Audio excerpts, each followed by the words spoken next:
welcome to my channel. My name's Linda, and today we're going to do a couple of book tags.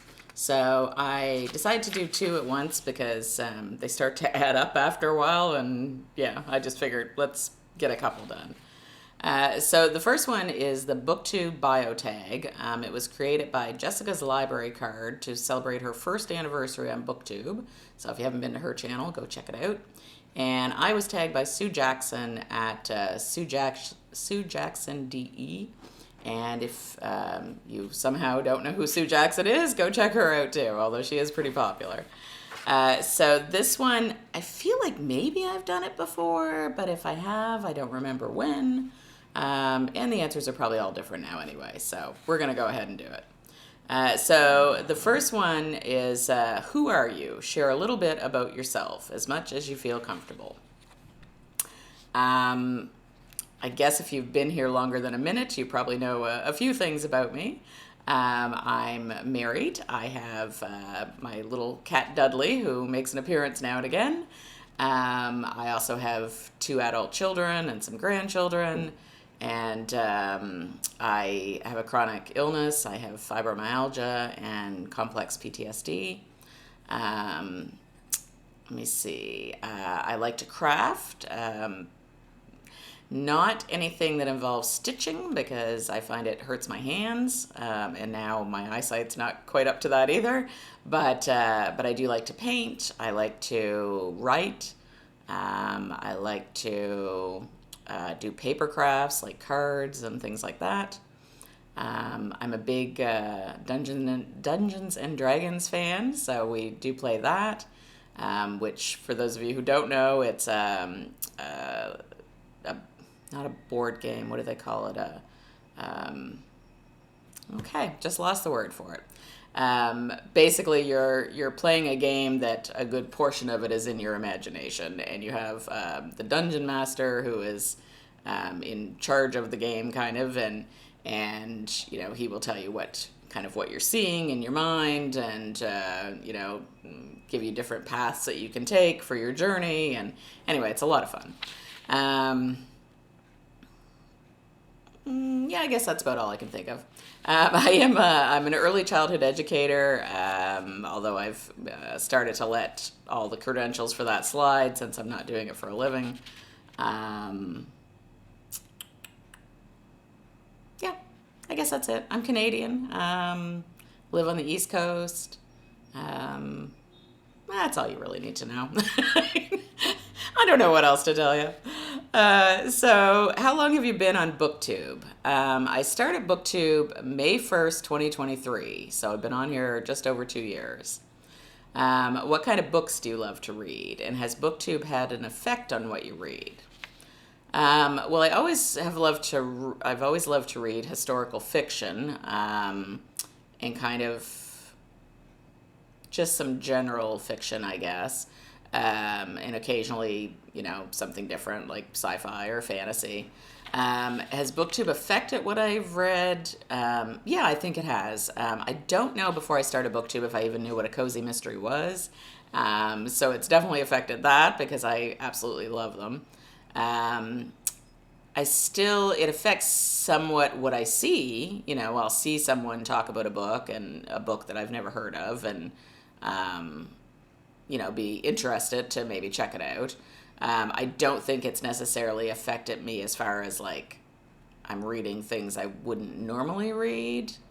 I don't think, for the most part anyway. I mean, maybe I've jumped on that bandwagon now and again, but not too often. What do you enjoy about making Booktube videos? Well, I enjoy talking to you, and giving you my opinion on books. Yeah, I just enjoy kind of the process of it, you know, the fact that the fact that strangers are listening to me, and it's not just, you know, my family who has no choice. so that part's kind of fun. What do you not enjoy about making Booktube videos? I think everybody's answer is pretty much the same with that: the editing. I don't edit mine very much. I usually leave in all the ums and ahs, and, you know, that's real life. I know a lot of people don't. They take everything out, and there's so much about it I don't know how to do, that I'd kind of like to, but at the same time, it's a lot of work, and this, would not be, it's not something I want to spend like 8 hours a day on or anything. So that part of it can be a challenge at times. And probably the other part is just technology not working the way I think it should, which always annoys me no matter what it is. So if my video editing software seems to not be cooperating, that kind of drives me crazy. Let me see. What video on your channel are you most proud of?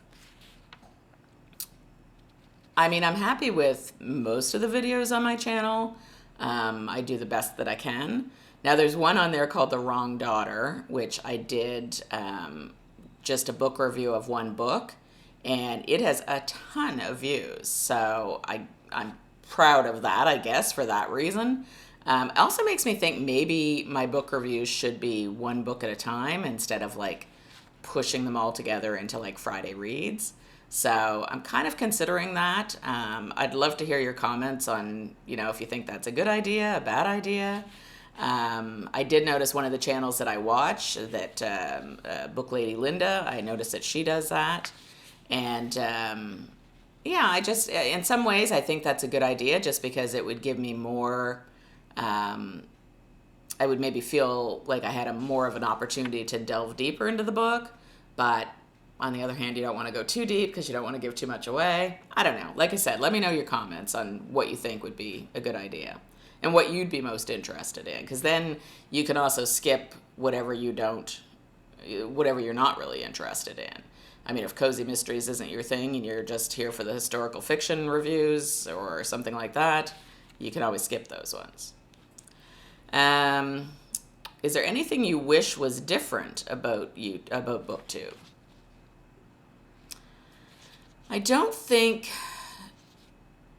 too much. Sometimes I get, and I understand some people are doing this as a business and they're trying to make money, and I get that. Sometimes it gets a little frustrating that so many people have Patreon and different things, because you feel like you have a bit of that FOMO, you feel like you're missing out, but at the same time you can't afford to pay all the channels that you love, the money for a Patreon subscription. So those sort of things are a little frustrating. But, in the grand scheme of things, you do what you can do. Otherwise, I would love to have a spot where you could email the Booktuber and ask them something. I know you can do it in the comments, but sometimes as another Booktuber, I would like the chance to just email someone that I feel, closer to in the Booktube community and say, hey, how do you do this? Or, what do you think about this? But there's no place to really kind of come together and bounce ideas off of each other, which would be nice. Name 3 books that you reviewed on your channel that you feel represent who you are as a reader. Okay, so I did think about this one earlier and wrote down my answers because I figured I'd never think of it at the moment. So The Women by Kristen Hanna, because it is a historical fiction, and it's the type I like. It explains something to me and gives me a story that I have not necessarily heard before.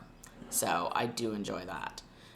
The Music of Bees, that one was the one that had the 3 people who were kind of a bit on the, I don't want to say they were outcasts, but kind of, like they weren't really part of mainstream society, and came together and found, a really good friendship, and the fact that it was about bees. I have this, my grandmother was a beekeeper, and I've always had a fascination with beekeeping, so part of it was that, and then part of it was the fact that I really like stories about people who don't always have a voice, and kind of learn to come into their own, and or someone comes alongside them and helps them to have that voice, so I enjoy those.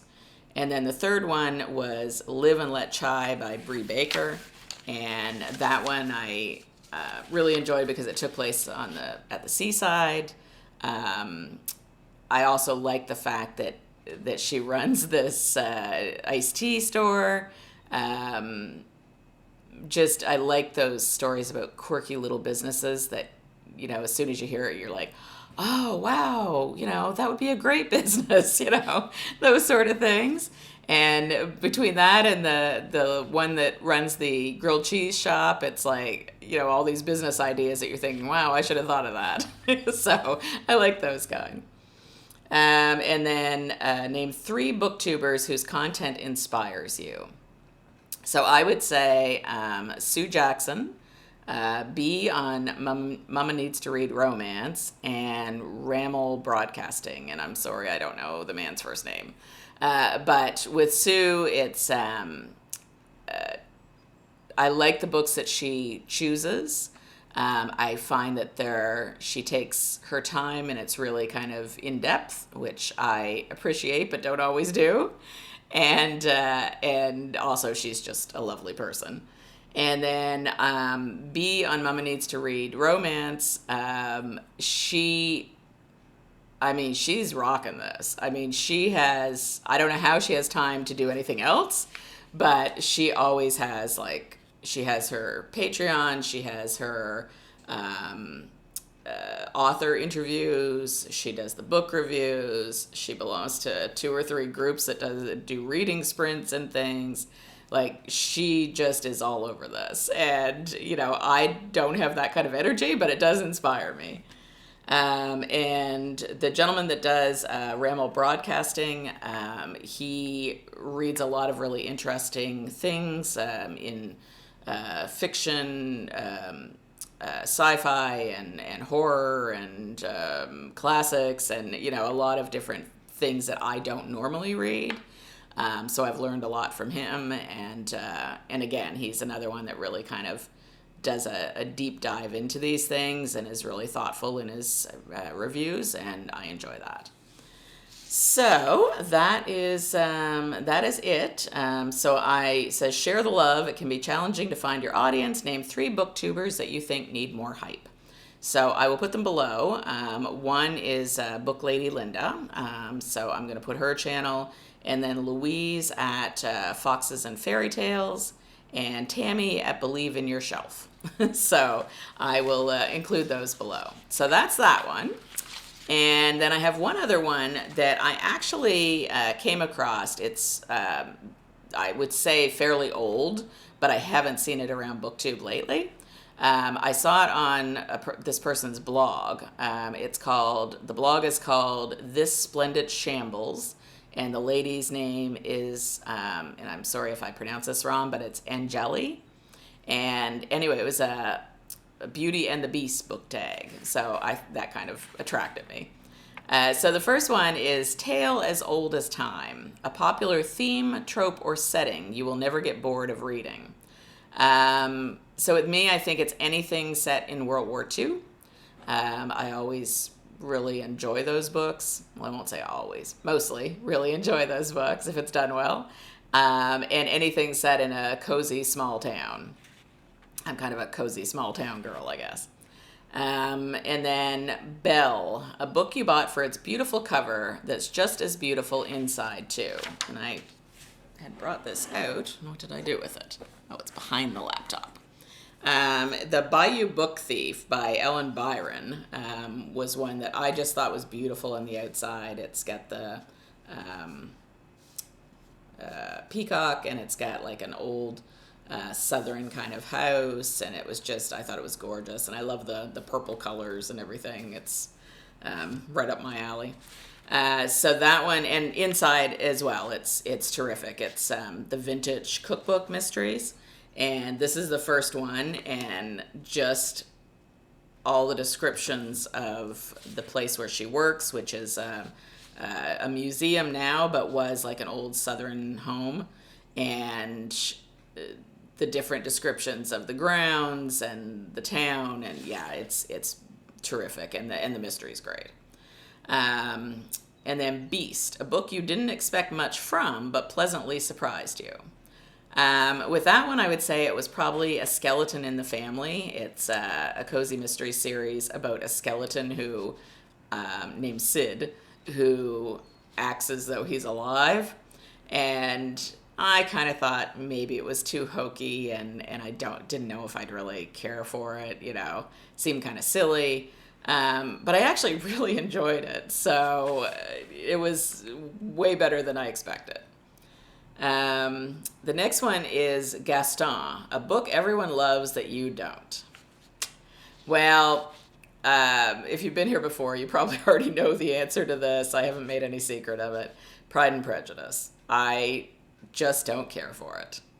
I don't know. I've tried again and again. I've read it a couple of times, and it does nothing for me. So that would be the one. Le Fou. I don't know if that's how you pronounce that or not, but anyway, a loyal sidekick you can't, excuse me, a loyal sidekick you can't help but love more than their counterpart. Oh yes, I think he was Gaston's right-hand man.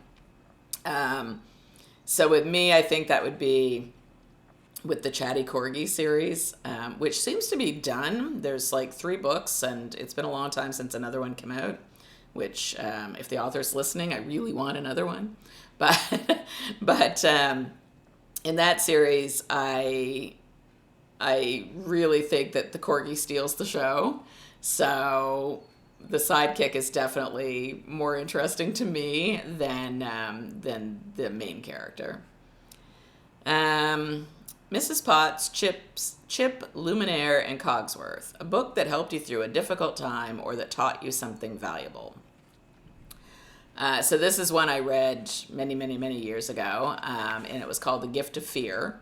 And I think it taught me something valuable because it really taught me to trust my instincts and not worry about social norms, because it teaches you how, if you don't feel quite right about somebody or something, don't be afraid to close the door and not let them into the building, or don't be afraid to be a little bit rude and say, no, thank you, I don't need help, and walk away. Like, don't just, and I think women in particular, I mean, maybe men do this too, but I know a lot of women do.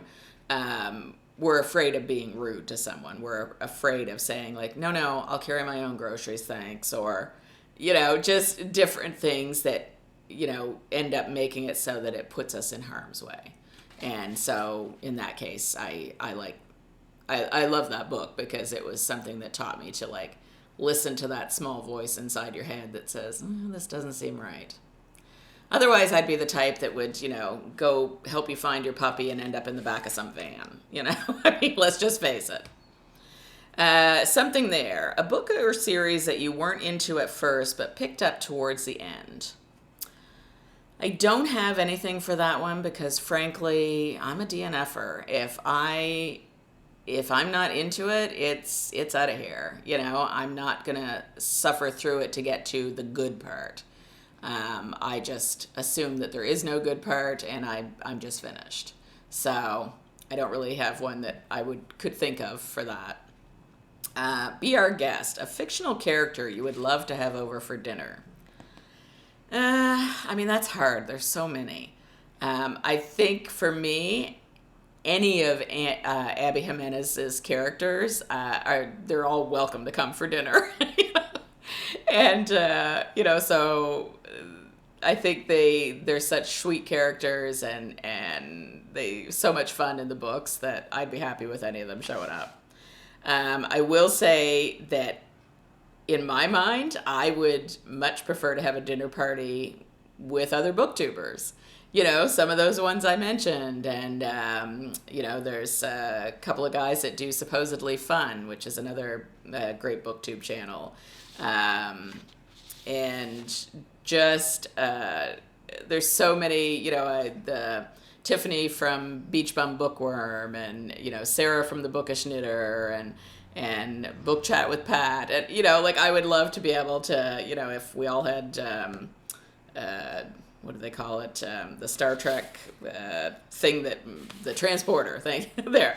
If we all had transporters and we could all come together in one place, it'd be great fun to have some kind of, supper together or something. But anyway, we all live in very different parts of the world, and, that probably wouldn't work. Someday, if we have transporter technology.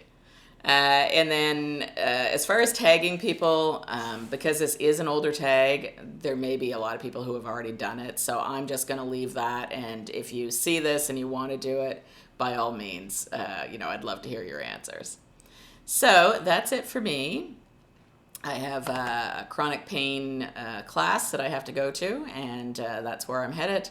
And then I'm going to have to walk up to the pharmacy because it turns out I had put in a prescription to have it renewed, and kind of then forgot about it. So now I'm out and have to go up there. But it is going to be a nice day. It's not very warm yet, but supposedly it's going to get warm. So I'm hoping for that. So I hope everybody has a great day, and hope you enjoyed the book tags. All right, talk to you soon. Bye-bye.